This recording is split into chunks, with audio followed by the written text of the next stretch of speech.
राधे राधे दोस्तों। हमारी कथा है देवी अहिल्या कौन थीं और कैसे बन गई थी पत्थर की।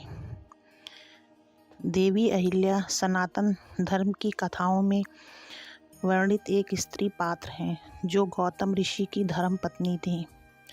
रामायण के अनुसार देवी अहिल्या गौतम ऋषि की पत्नी और ब्रह्मा जी की मानस पुत्री थी। ब्रह्मा जी ने देवी अहिल्या को सबसे सुंदर स्त्री बनाया। सभी देवता उनसे विवाह करना चाहते थे। ब्रह्मा जी ने एक शर्त रखी, जो सबसे पहले त्रिलोक का भ्रमण करके आएगा वही अहिल्या का वरण करेगा।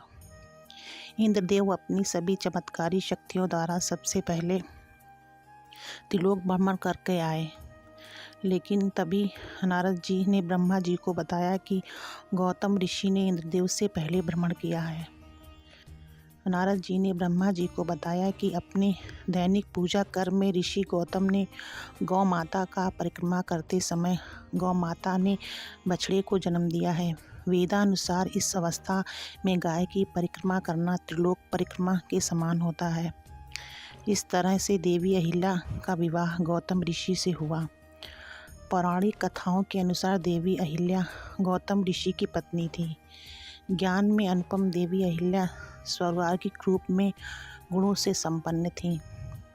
अपने अतुलनीय सौंदर्य और सरलता के कारण वे अपने पति की प्रिय थीं। इसके साथ ही वे अपने पति के प्रति पूर्ण रूप से समर्पित थीं, इसलिए उन्हें सती अहिल्या का नाम दिया गया था। दोनों ही पति पत्नी धर्म का पालन करते हुए प्रेमपूर्ण दाम्पत्य जीवन का आनंद ले रहे थे। ऐसे अद्भुत प्रेम को अचानक एक दिन बुरी नज़र लग गई। यह बुरी नज़र थी देवराज इंद्र की, जो देवी अहिल्या के सौंदर्य पर आसक्त होकर उनका प्रेम पाने के लिए लालित हो उठा। देव इंद्र को गौतम ऋषि की दैवीय शक्तियों और सामर्थ्य का ज्ञान था। इंद्रदेव के पास इन शक्तियों से पार पाने का सामर्थ्य नहीं था, पर वे देवी अहिल्या को भूलना भी नहीं चाहते थे। वे स्वयं को संयमित कर सही अवसर की प्रतीक्षा करने लगे। समय का पहिया चलता रहा और एक दिन गौतम ऋषि ने देवी अहिल्या से कहा कि उन्हें एक विशेष सिद्धि की प्राप्ति के लिए कम से कम 6 महीने तक वन के एकांतवास में तपस्या करने जाना है।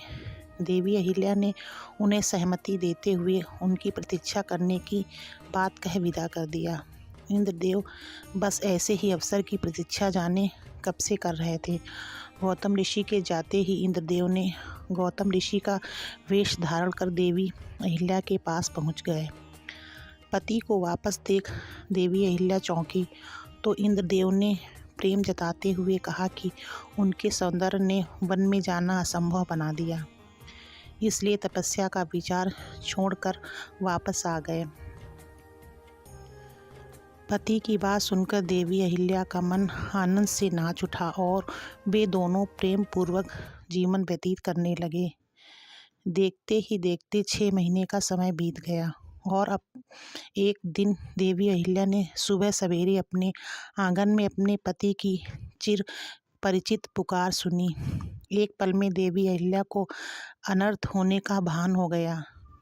गौतम ऋषि को सामने पाकर देवी अहिल्या कांपते हुए उनके चरणों में गिर पड़ी।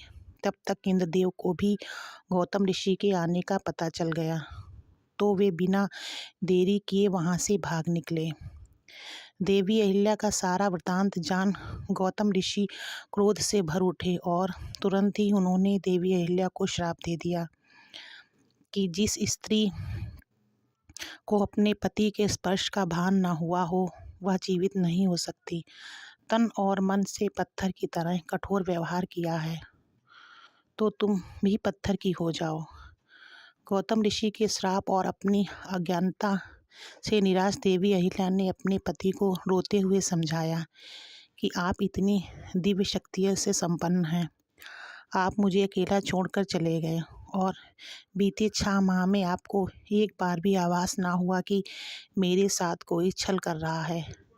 तो मैं तो एक साधारण स्त्री हूँ, मैंने अनजाने में अपराध किया है।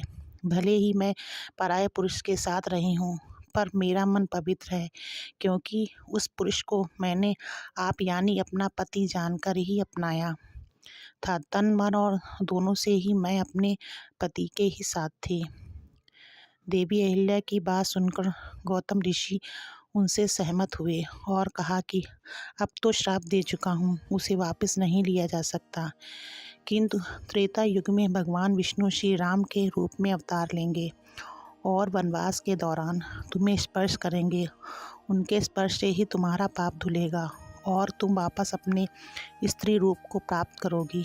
गौतम ऋषि के श्राप को धारण करते हुए देवी अहिल्या पत्थर की शिला बन गईं और घोर प्रतीक्षा के बाद भगवान श्री राम के पावन चरणों के स्पर्श से देवी अहिल्या पुनः स्त्री रूप में प्रकट हुईं और इस तरह से देवी अहिल्या को गौतम ऋषि के श्राप से मुक्ति मिली। वीडियो अच्छी लगी तो लाइक शेयर करें और ऐसी ही वीडियो को देखने के लिए हमारे चैनल को प्लीज़ सब्सक्राइब ज़रूर करें।